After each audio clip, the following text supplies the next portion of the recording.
Hello guys, আসসালামু আলাইকুম। কেমন আছেন সবাই? আশা করি সবাই ভালো আছেন। তো চলুন আজকে প্রচুর গরমের বীজ বপন করব। তার আগে দেখুন আমার এই ফুল গাছগুলো কি দারুণ হয়েছে। মাত্র কয়েকদিন হলো লাগিয়েছি। আর এই রক্তগাঁদাটা দেখতে বেশ দারুণ সুন্দর। আর এদিকে দেখুন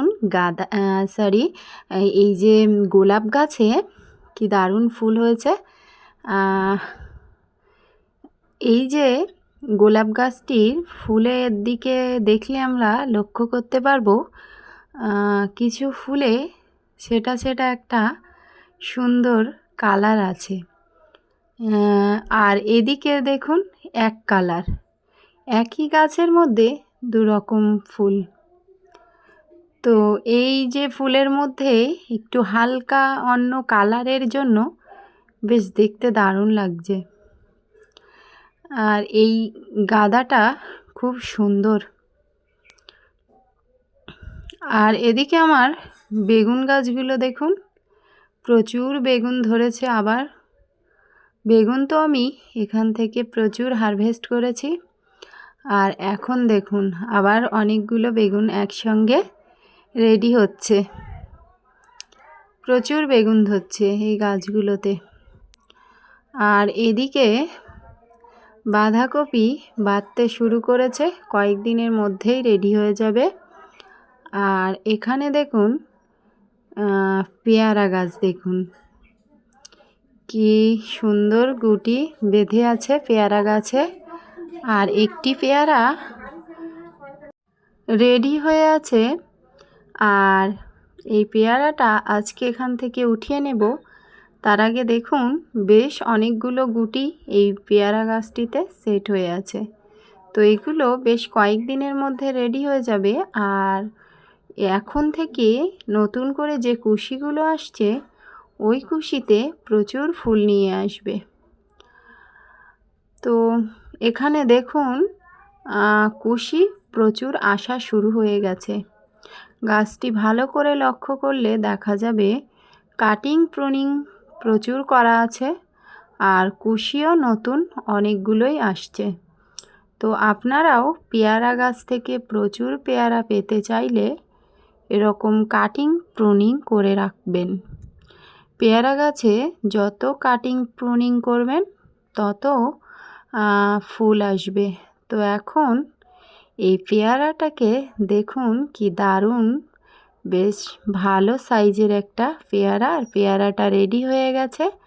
আর এখানে আরও একটি পেয়ারা ছিল এই একই বোটাতে, কিন্তু সে পেয়ারাটা সম্ভবত পাখিতে খেয়েছিল।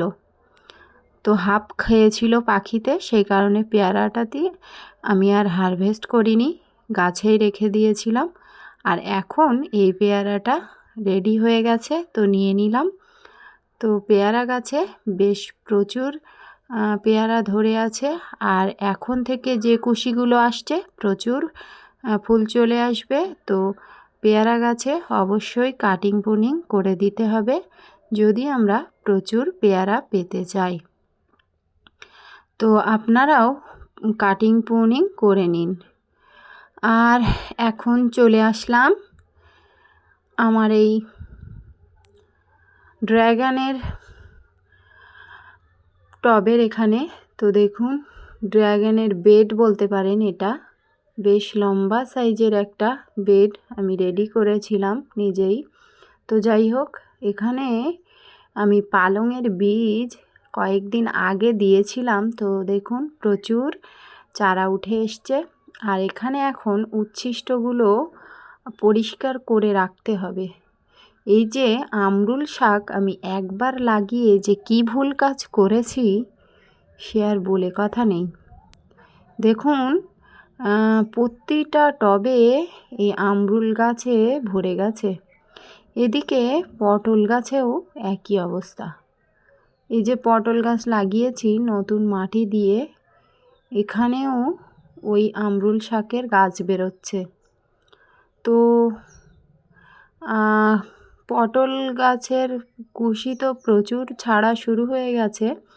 কয়েকদিনের মধ্যে এই বেডটা পুরোপুরি গাছে ভরে যাবে আর পটলও চলে আসবে, ফুল চলে আসবে। তো এখন একটু পরিষ্কার করা, খুশিয়ে রাখা এগুলো আমাদের লক্ষ্য রাখতে হবে, কিন্তু ঠিকঠাক করতেও পারি না সময়ের অভাবে। দেখুন প্রচুর কুশি আসা শুরু হয়ে গেছে, অনেকগুলোই কুশি একসঙ্গে বেরোচ্ছে প্রতিটা গাছে। আর এই আমরুল শাক প্রচুর ডিস্টার্ব করছে প্রতিটা টবে। দেখুন এই টবটার মধ্যে কি পরিমাণ আমরুল শাক ধরে হয়ে গেছে, এতটাই প্রবলেম করছে এই আমরুল গাছ। আর পটল গাছের গোড়ার দিকে বেশি বেশি করে হয়ে আছে।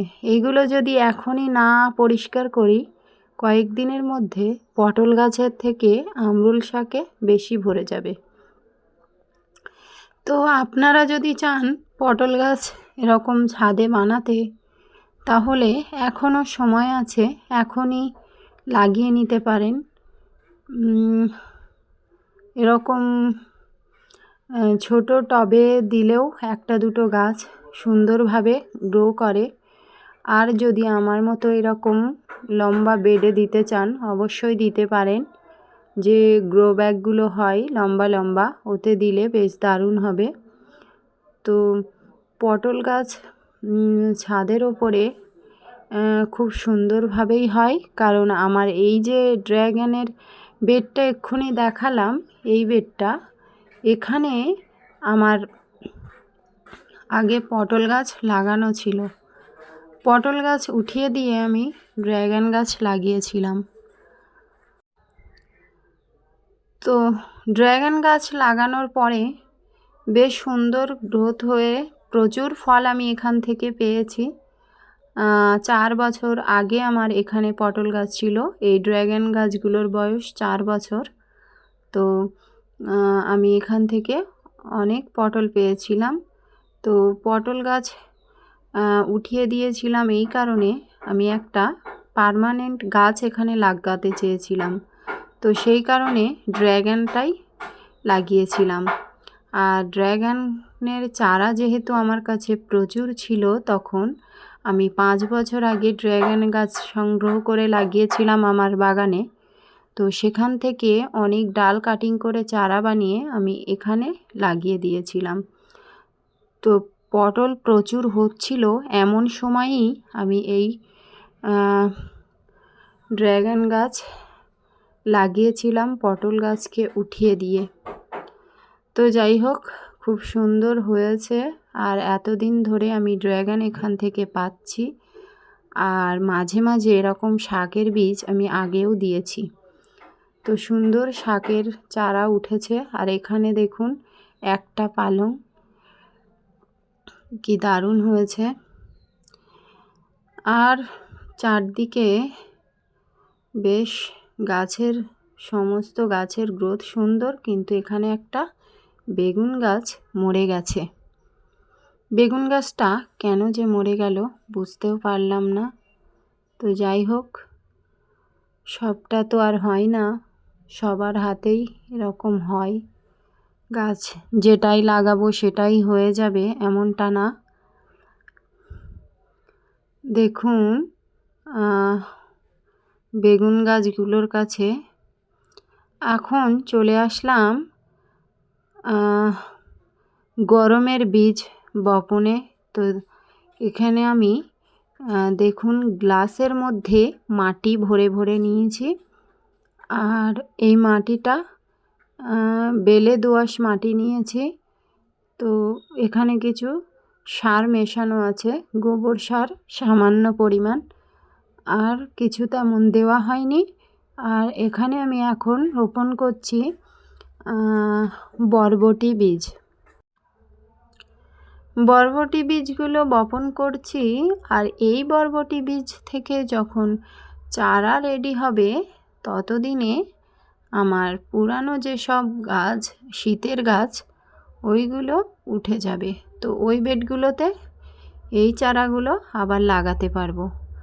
তো প্রত্যেকে এখন থেকে আমরা যদি গরমের বীজ বপন করে চারা রেডি করি তাহলে ছাদটাকে সবুজ করে রাখা যাবে। তো ছাদ বাগানকে আমরা চিরসবুজ করে রাখতে চাইলে একের পর এক এরকম বীজ বপন করে যেতে হবে, চারা রোপণ করতে হবে, তাহলে ছাদ বাগানকে খুব সুন্দর সাজিয়ে রাখা যাবে। আর এখানে আমি বেশ অনেকগুলোই বীজ একসঙ্গে বপন করছি। তো সমস্তটা চারা হয় কি না দেখা যাক, নাও হতে পারে আবার সবটা হতেও পারে, তখন ভাবা যাবে কি করা যায়। তো আমি বীজটাকে প্রথমে পুঁতে দিয়েছি আলতো করে, দিয়ে মাটি হালকা করে ঢেকে দিচ্ছি। আর এখন দেখুন সমস্ত চারাগুলো প্রায় লাগানো হয়ে গেছে, সমস্ত বীজগুলো লাগিয়ে বেশ সুন্দর করে মাটি দিয়ে ঢেকে দিয়েছি। আর এর উপরে একটু সামান্য পানি ছড়িয়ে দিতে হবে, তাহলে চারাটা উঠে আসবে। আর এখন আবারও কিছু বীজ আমি লাগাবো। দেখুন নিয়ে নিয়েছি উচ্ছের বীজ। তো উচ্ছে, করলা যেটাই বলুন, করলাটা একটু বড় হয় আর উচ্ছেটা একটু ছোট সাইজের হয়।